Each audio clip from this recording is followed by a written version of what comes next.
नमस्कार। आप सभी का स्वागत है मेरे इस यूट्यूब चैनल में।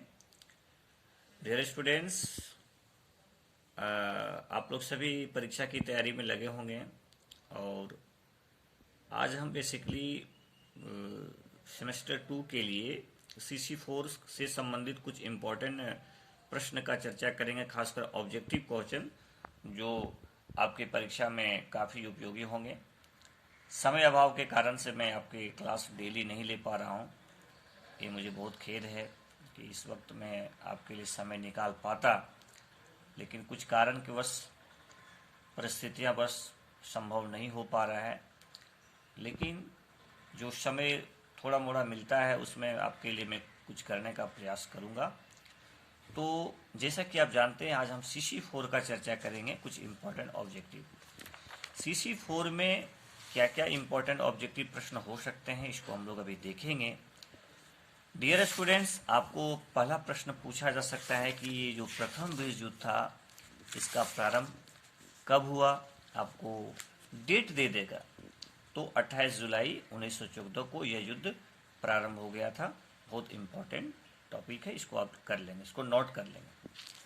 आपको पूछा जा सकता है ऑप्शन दे करके भी कि प्रथम विश्व युद्ध का तत्कालीन कारण क्या था। ऑप्शन देगा, जैसे मान लीजिए प्रेस की भूमिका, विलियम प्रथम की नीति। तीसरा दे सकता है मार्क ड्यूक फर्डिनेंड की हत्या, और चौथा इंग्लैंड की नीति। तो मार्क ड्यूक फर्डिनेंड की हत्या आप सभी जानते हैं सेराजेवो में हो गया था, ये तत्कालीन कारण था।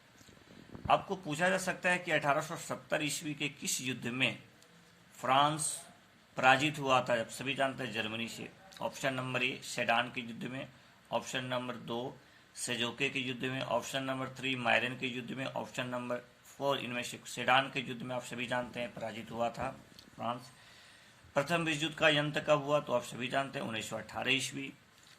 अब नेक्स्ट जो इम्पोर्टेंट प्रश्न बन सकता है, खासकर ऑब्जेक्टिव, वो बनेगा आपको पेरिस शांति सम्मेलन से। बहुत इम्पोर्टेंट है। आपको पूछा जा सकता है कि जर्मनी ने युद्ध विराम संधि पर हस्ताक्षर कब किया, तो इसका उत्तर होगा 11 नवंबर 1918 ईस्वी। प्रथम विश्व युद्ध समाप्त होने के पश्चात शांति सम्मेलन कहाँ आयोजित हुआ था, अब सभी जानते हैं, ये हुआ था आपको पेरिस में। पेरिस शांति सम्मेलन में अमेरिका का प्रतिनिधित्व किसने किया, आप सभी जानते हैं, राष्ट्रपति विल्सन ने किए थे। अब हम लोग देखते हैं जो इसमें क्या हो सकता है और कुछ प्रश्न। देखिए, पेरिस शांति सम्मेलन में जर्मनी के साथ संपन्न हुई संधि का नाम क्या था। अब सभी जानते हैं कि जो जर्मनी के साथ संधि हुआ था वो था वर्साई की संधि।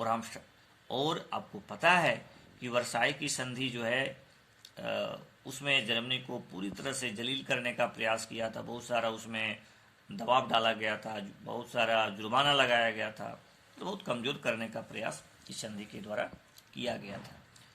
तो वर्साई की संधि। देखिए, एक प्रश्न आपको पूछा जा सकता है कि न्यूली की संधि किस पराजित देश के साथ संपन्न हुई।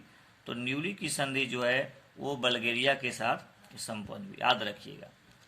नेक्स्ट है कि टर्की के साथ कौन सी संधि संपन्न हुई थी, तो टर्की के साथ जो है सीवर्स की संधि संपन्न हुई थी। सीवर्स की संधि जो हुई थी वो टर्की के साथ हुई थी। ये सब पेरिस शांति सम्मेलन में ही हुआ था संधियां, ठीक है, तो थोड़ा सा ध्यान रखिएगा।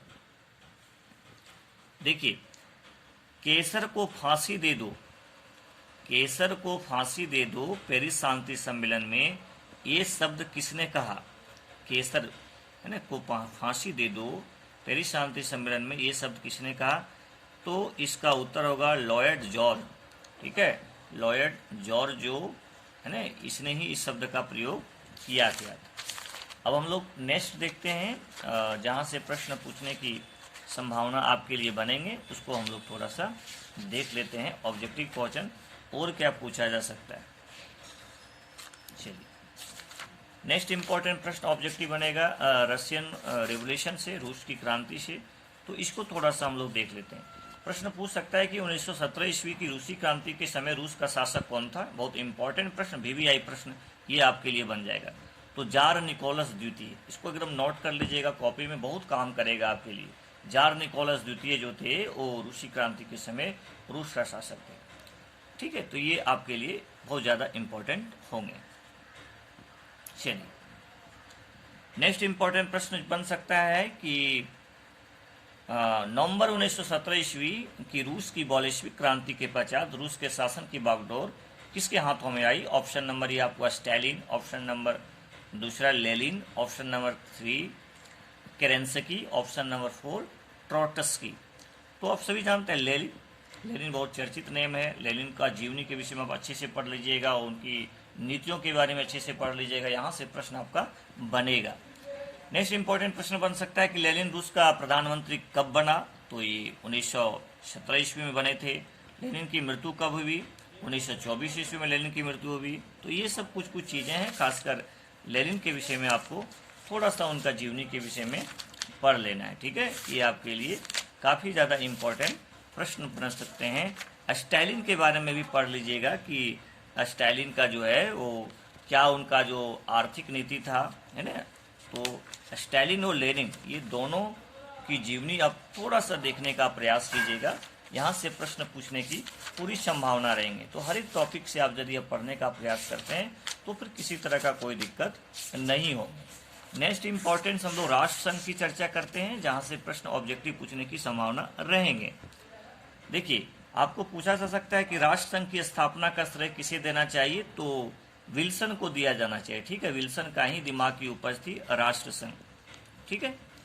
नेक्स्ट इंपॉर्टेंट देखिए थोड़ा सा, राष्ट्र संघ के सचिवालय का मुख्य कार्यालय कहाँ स्थित था? तो ये आपका प्रश्न का सही होगा जेनेवा, जेनेवा में स्थित है, ठीक है। चलिए नेक्स्ट इंपॉर्टेंट, जापान ने राष्ट्र संघ की सदस्यता से कब त्याग पत्र दिया? ये भी बहुत इंपॉर्टेंट है। 1933 ईस्वी में जापान ने राष्ट्र संघ की सदस्यता से इस्तीफा दिया, ठीक है। चलिए नेक्स्ट इंपॉर्टेंट देखते हैं, अबिसीनिया पर इटली का पूर्ण अधिकार कब हुआ था? बहुत इंपॉर्टेंट प्रश्न है। 1936 ईस्वी में अबिसीनिया पर जो है सो इटली का पूर्ण अधिकार हो गया था। अब हम लोग थोड़ा सा नेक्स्ट प्रश्न देखते हैं आर्थिक मंदी से, यहाँ से भी ऑब्जेक्टिव क्वेश्चन आपको पूछने की संभावना रहेंगे।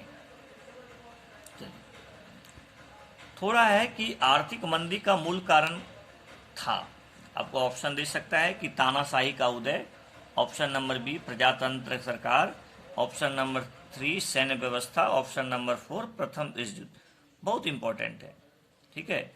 आर्थिक मंदी का मूल कारण यदि देखिएगा तो प्रथम विश्व युद्ध था। प्रथम विश्व युद्ध जो है यही मूल कारण था, आर्थिक मंदी था, ठीक है। चलिए आगे बढ़ते हैं, सारे संसार का सोना कहाँ एकत्रित तो हो रहा था? भैया ये अमेरिका में हो रहा था, आप सभी जानते हैं। अमेरिका लोगों को कर्ज दे रहा था। आपको पूछा जा सकता है कि विश्व आर्थिक मंदी कब आए? तो 1929 ईस्वी, बहुत इंपॉर्टेंट है। चलिए नेक्स्ट इंपॉर्टेंट है कि 1929 ईस्वी की आर्थिक मंदी का तत्कालीन कारण था, ऑप्शन नंबर ए मशीनों का प्रयोग, ऑप्शन नंबर 2 न्यूयॉर्क के शेयर बाजार का संकट, ऑप्शन नंबर 3 श्रमिकों की कार्यकुशलता, ऑप्शन नंबर 4 उपयुक्त सभी। तो इसमें जो है ना न्यूयॉर्क के शेयर बाजार का जो संकट हो गया था वो आर्थिक संकट का मूल कारण था, ठीक है। तो प्यारे स्टूडेंट्स, यहाँ तक एक पार्ट 1 हो गया आपका ऑब्जेक्टिव का। CC4 का पार्ट 2 4 हम डालेंगे और ऑब्जेक्टिव और इस तरह का और प्रश्नों का भी हम चर्चा करेंगे। आप लोग सभी लोग देखिएगा, कमेंट कीजिएगा, आपको अच्छा लगे तो निश्चित रूप से अपना कुछ विचार देने का प्रयास कीजिएगा। Thank you very much.